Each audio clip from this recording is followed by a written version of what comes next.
OHB is a program ng Assemblies of God, discipleship, okay? Sige, salamat sa Panginoon. Yan, kasi meron din silang OHB sa bahay. Okay. OHB is Operation Home Base. Lahat ng ating tahanan talaga, whether you like it or not, kapag ikaw ay Christian, you have to stand for to be a leader, no, ng pamilya mo. Kaya nga po ito, tinuturo namin ito, OHB, itong mga lesson na ito, tinuturo namin ito, para magkaroon ka ng talagang sangay, para magkaroon ka ng idea on how to lead your family to the Lord. Kung hindi man, sumasama ka tayo sa OHB. So, yan, mag-pray talaga tayo na one time, God will use you to become a OHB practitioner. Ito pong OHB natin. Ito po ay merong 12 lesson. Actually, nakatapos na kami ng isang booklet, which is the Salvation Series. And now is maturity session. Ito po maturity session. And nakatapos na po kami ng ilang part. Ngayon po ay part 2. The faith, the part 2 faith, lesson 7 and lesson 8 na po tayo. At susunod po ay lesson 12 and then after that, fire up. And, ano po yung fire up na yan? Ipapaliwanag po namin yan. Kung ano yung fire up na yan. Actually, nag-excite po lahat ng Kristiyano nung dinala namin dito yung fire up. We start, ang church ko po sa Dubai, nag-start po dito ng every week, every second week, nag-OHB kami dito. Nag-aaral po kami. And then nung ma-reach namin yung moment na natapos namin yung maturity series, may fire up. Ano ba yung fire up? Ganda yan. Everyone will experience and really encounter the Lord in their life. Amen. Kahit na po anong iniisip ninyo, basta pumunta ka dun sa fire up. Ang fire up po ay 1 day. 2 days. 2 days yan. Tuloy-tuloy po yan. Tuloy-tuloy po yan. And what to expect on the fire up? Marami po diyan. Maraming mga revelation and the things that you have not yet seen in your life, makikita po ninyo kung ano yan fire up. So, we are on the lesson 8, which is, ang tinatopic natin is about faith. Faith that the Lord is expecting you and me. Yun yung pananampalataya. So, raise your hand if you have question para masagot natin. Okay? Meron bang meron nito? Kopya? Sila? May sisend ko sa kanya. Okay. Hebrew 11:11, yan po yung ating text. Yung by faith, Abraham, even though he was past age, and Sarah herself was barren, was enabled to become a father because he considered him faithful and who had made the promise. Ito yung idol ko si Abraham. Kasi si Abraham 90 na nung siya ay 99 nung siya ay sabihin ng Panginoon na you will become a father. Yung iba may mga anak na si Pastor at saka si Sister Jane wala pa. Siguro pag inabot ni si Pastora Jane 90 years old. Si Abraham po, iba yung kanyang faith, iba yung dealing ng Diyos sa kanya. Iba din po ang dealing ng Diyos sa atin. Pero ito po yung ating ating ginagamit na talata ngayon. Abraham wanted a child, but he was too old, and so his wife. There was nothing they or other could do about their situation. We too have a sometimes a problem in life that cannot be solved by men, but by God alone. Let us now deal with this study. Part 2, No. Pas. Ha? Part 2. Yeah, part 2. Faith part 2. And makikita natin na nabasa natin si Abraham tinulungan ng Panginoon. And Sarah, how Abraham allowed God to work in his difficult situation. Basta yung permission lang, permission natin na papayagan natin ang Diyos. Ang galing ng Panginoon, di ba? Siya lumikha sa atin. Tama po ba? Pero hindi niya tayo binibigla. Hindi niya tayo yung, "Hoy, ako lumikha sa'yo, gamitin kita." Hindi. Hinihintay ng Panginoon yung permission. And if that permission, you allowed Him. Imagine mo, siya yung Diyos ng mga Diyos, but then He is waiting for your permission. Di ba? Grabe naman yung Panginoon na to. No, hindi niya talaga basta-basta gagamitin ang buhay mo. Not unless you want. You want. Yun po yung ginawa ni Abraham noon. Abraham. God worked in his situation, in his difficult situation, when Abraham really allowed or surrendered his being to God. Yan. And to this study, ayan, nandun yata sa inyong Facebook, if you are no, sa WhatsApp. If you are already on the GC of Pastor Sinend ko po, individual. individually, okay. Yan. So number one, faith comes from hearing the voice of the Lord. Yan. So familiar na ito sa bawat isa sa atin, di ba? Narinig nyo na yun na yung Romans 10:17, yung hearing, consequently faith comes from hearing the message, and the message is heard through the Word of God. Yung lagi-lagi nating pinakikinggan kahit na tayo'y nasasawa na. Ayan na naman, di ba? Isa pagka yung dalawang sitwasyon ng tao Pag yung siya ay busy na yung gumagawa dahil ang daming blessing. Busy siya sa kasi ng blessing niya. Minsan tinatamad yan. Natamad talagang makinig. Natamad talaga niya na magbasa. No? Pangalawang sitwasyon naman daw, yung pagka talagang hirap na hirap siya. Tamad din makinig yan. Gusto niya, yung iba yung maringgan niya. Yun yung sabi kanina. Yung gusto mo kasi, yung gusto mong marinig. Ayaw mo yung sasabihin sa'yo. Talaga sinasabi ng Panginoon. Yan yung sitwasyon ng tao. No? Pero yung sitwasyon talaga ng talagang nakikinig at talagang nagtatapat sa Panginoon, at talagang nauuhaw sa Panginoon, salita niya, he will continue or she will continue listen to the message of God.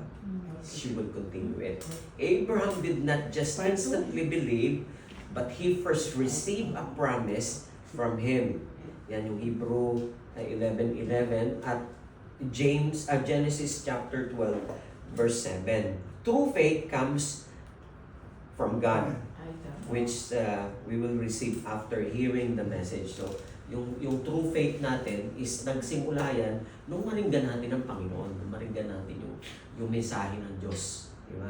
Diyan nagsimula ang ating pananampalataya. Although na tayo may pananampalataya na before, no, wala pang nagpapaliwanag sa atin about who God is, who Jesus is, what is His connection, what is His done.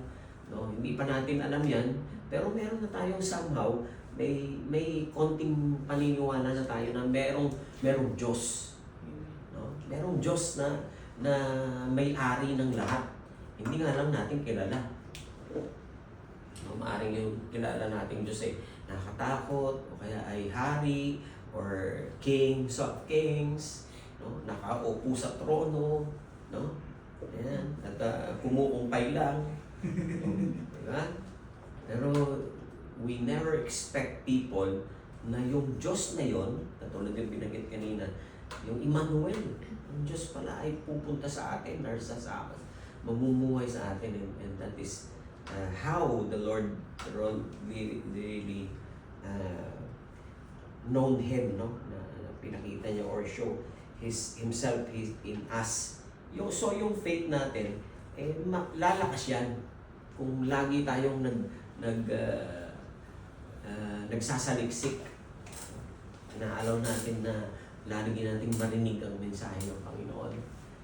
Linisin mo yung tingnan mo para laging available siya na maringgan natin yung Panginoon. Kasi talagang nakakabara ng tenga yung problema, nakakabara ng tenga yan. Or yung mga pagpapala, nakakabara din ng tenga yan. Ano yung dapat natin gawin? Manalangin tayo magpapalain, hindi. Papalain din tayo ng Diyos. Amen. Kaya lang yung talagang listening natin, always available to God. Tama yung ngayon na experience natin. Siguro kung iniisip ni Sister Hannah noon na nasa Diyos naman kami Di ba? Why we experience that? Si Sister Alona. Alona. No. Maraming kwento to Sister Alona Bagay, ang haba nun from 2013 hanggang ngayon. Pakikinggan namin yan. Susunod o kaya aantayan namin yan. So yung basis ng Diyos sa kung paano tayo bibigyan ng pananampalataya. Kaya yung unang mga mananampalataya noon, sabi nila, nung nakita nila yung Panginoon, gumagawa ng himala, pagkatapos may lumapit sa Kanya, pinatawad niya, bira. Sabi ng mga alagad, Panginoon, turuan mo nga kami ng pananampalataya na yan. Sabi nila, turuan mo kami ng pananampalataya na yan. Sabi ng Panginoon, hindi siya humingi Nagpasalamat lang siya. And then suddenly, ayan na yung pagkain, ang dami. Sabi ng mga disciple, anong klaseng pananampalatayang meron ka? Turuan mo nga kami. Sabi na. So, andun na yung ginawa ng Panginoon. Napaka-basic lang. Makinig ka lang. Makinig ka na sa sasabihin ng Diyos. At maniwala ka, manampalataya ka. And pangalawa, yung basis of faith is the character or attributes of God. Yung basis ng faith natin, hindi dahil sa kung sino tayo, kundi yung dahil sa, yan yung kalikasan ng Diyos. Amen. Kaya meron tayong pananampalataya dahil binigay ng Diyos yan, dahil yun ang kalikasan niya Sabi ng ating binabasa, Abraham had a complete understanding of who God is. So he fully trusted Him. A person who totally understands the character of God will not waver in faith. There are three things to be founded, no? Para maintindihan natin yung character ng Diyos.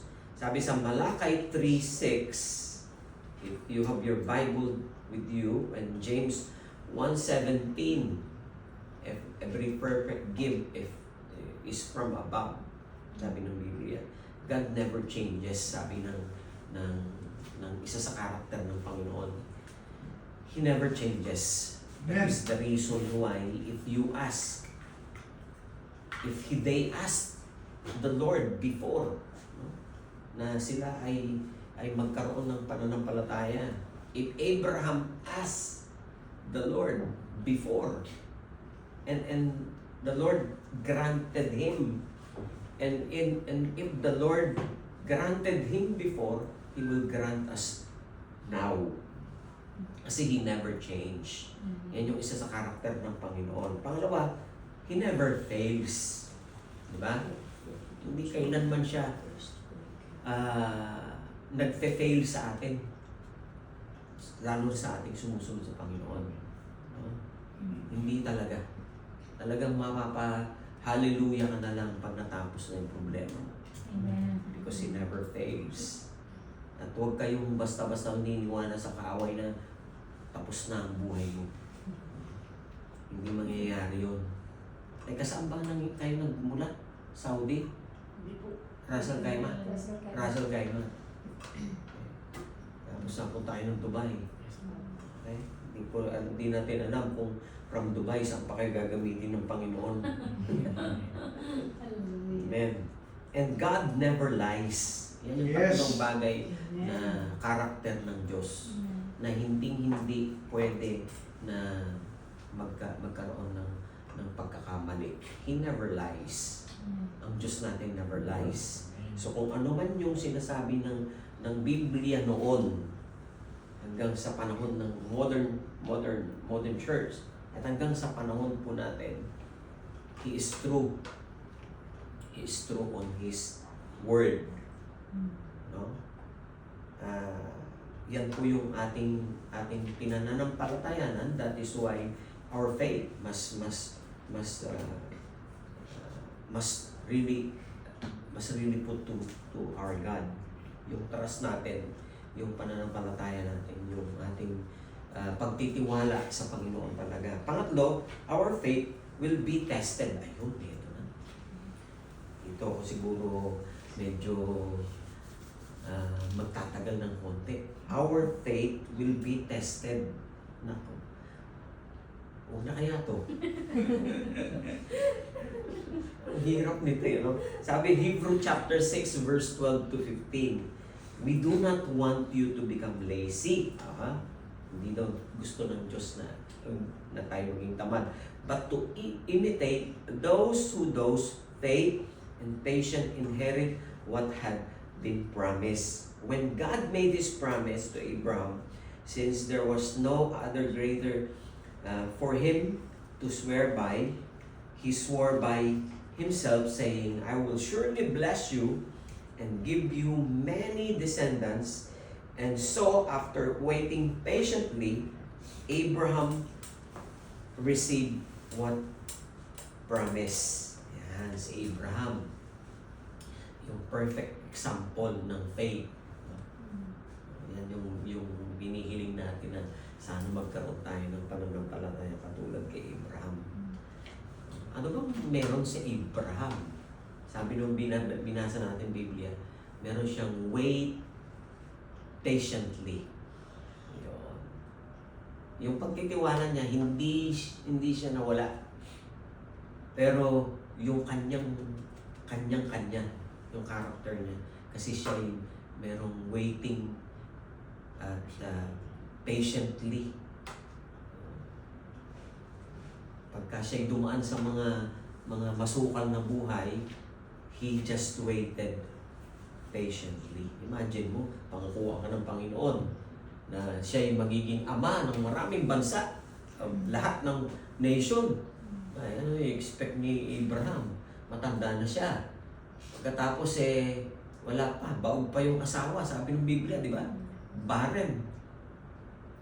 Baog, tapos matanda na.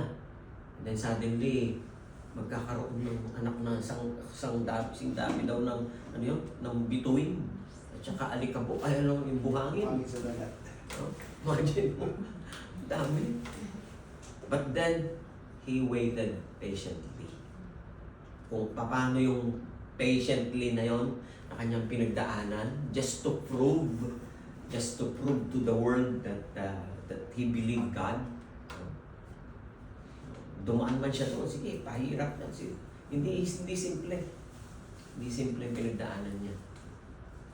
Marami siyang mga pinagdaanan talagang kung hindi siya matatag, kung hindi siya talagang nagtitiwala sa Panginoon, hindi niya aabutin yung pangako ng Panginoon. Parang ang hirap, sabi, nangako ang Panginoon.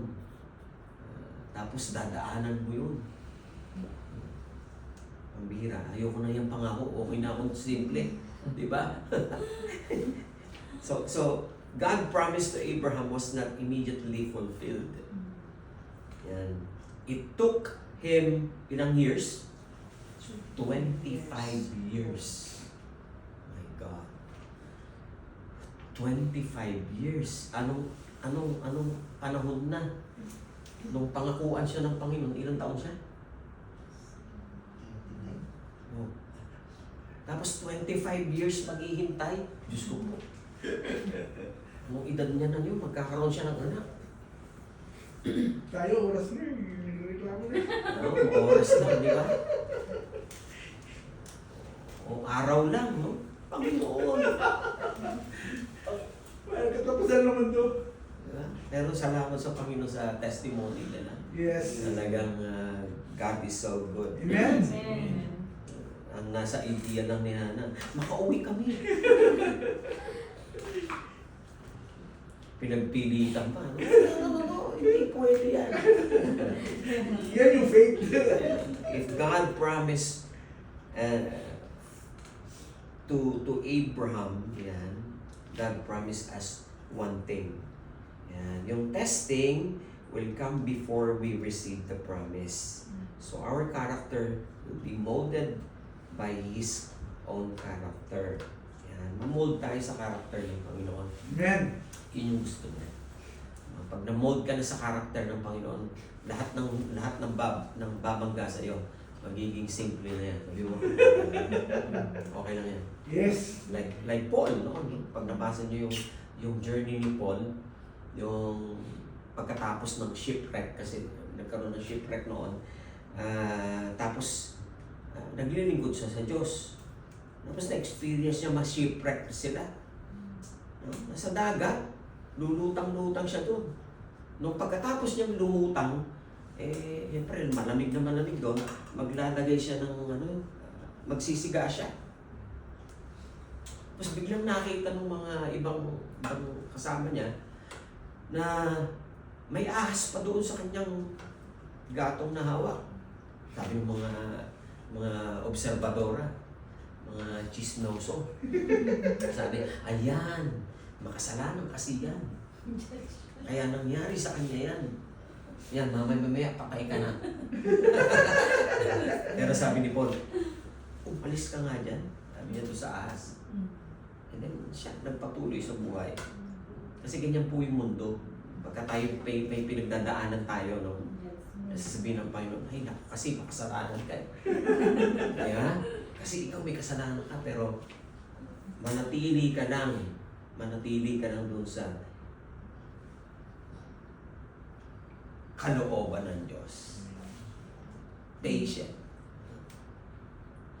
God will do His best thing sa iyo.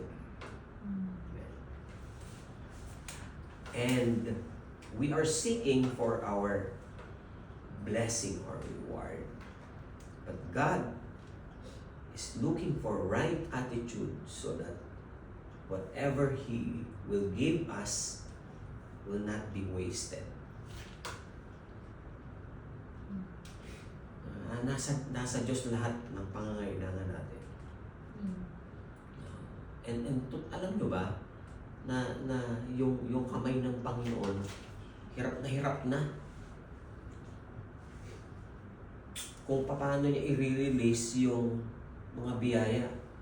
Katulad ng bahagi ng Biblia, sabi na nagsisimula pa lang manalangin noon si Nehemiah. Pero ibang klase. May kaaway tayo Hindi naman sa physical. He will surely come.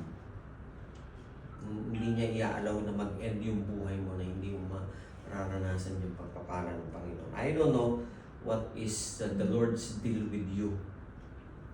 Okay? Huwag kang titingin kung sino ka. Tumingin ka sa Panginoon. Amen. Amen. Kung ano yung ginagawa mo, kung ano yung grade 4 lang yung inabot ko, no read, no write pa ako. No, Yes. ganyan ka. paano na ngayon ang buhay ko? Isang toka pala yun. Hindi pala yun. Diba? Wala pong kinalaman yung kung sino tayo pagka meron tayong Diyos. Yes. God who is with us. Emmanuel, yun yung kapangyarihan ng kung bakit minarapat niya na tumira hindi sa gawa ng tao, kundi sa ating puso, Amen. sa ating buhay. Bakit ba titira ang Panginoon sa atin? Bakit ba ang Diyos ay sasama sa atin? Di ba? Sino ba tayo? Pero mas pinili niya na tumira sa atin. And He will give us what are the things that we don't need it. We don't need it, but He needs it. And in this test, we need patience, not merely faith, to receive the promise of God. Yan. Humingi tayo ng patience sa Diyos. Baka nawawala na tayo ng patience Minsan, magtulga na. Okay? Patient. Humingi tayo ng patient. Lord, bigay mo na. Panginoon, tagal-tagal ko na nagpe-pray. Bakit hanggang ngayon, nandito pa ako kala pastor? Hindi ba? Panginoon, ilang taon na. May taon ba? Wala pa pala Okay. Di balik bayan po sa mga Balik bayan. Bumabalik ka pala. Siya pong pinakaluyan. Okay. Namatay po Ayun. May reason. And then, the fourth one, ayan, susunod na natin itong 5, 6, 7. Ayan. Faithless action. Ayan. Ano yung faithless action? Yung walang action. Yung pananampalataya daw natin, patay. Sabi niya, in this test of time, there were instances when Abraham and Sarah resorted to action outside the will of God. Si Abraham din pala, may kapalpakan din. Kala natin, matinding-matindi, perfect, no?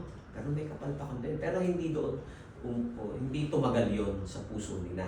Sarah allowed Abraham to sleep with her servant Hagar so they may have a son through her. Si Hagar noon, nung siya ay pinangakuan ng Panginoon, nainip si Sarah. Tanda ko na to. Mas baog pa ako. Siguro, mga anak, magkakaroon ka ng anak sa pamamagitan ng alipin natin ito, si Sarah, ay si Hagar. Kaya nagkaroon ng relation si Hagar. And then suddenly, nung magka-baby na si Hagar, ano nangyari doon sa anak ni Hagar? Alam niyo ba? Ano pangalan no? Ismael. Si Ismael, no? Tama? Pero yung according to the history, yan yung mga kabila na yung mga pinsan natin. Yung naging anak ni Hagar. The Lord really blessed them as well. And then eto na, lumabas na si Abraham at si Isaac. And itong Ismael is the fruit of human effort, sabi niya, which brought problems to Abraham and Sarah. Magkakaroon talaga ng problema kapag pinangunahan mo ang Panginoon. Yes. Basta mag-wait ka lang, wait lang. Ang faithless action natin na hindi dapat pakita sa ating buhay ay yung magsawa ka. Kakahintay.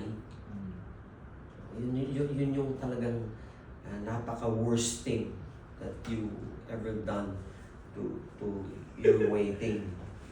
Patient. Yeah, yung ating patient.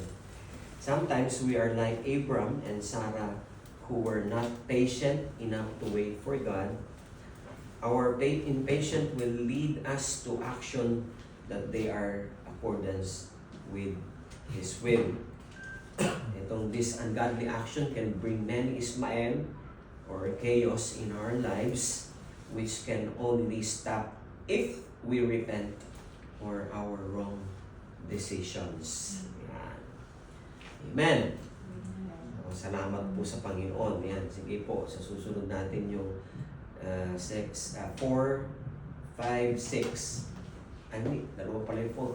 5, 6, 7. Okay. So, may tanong po ba?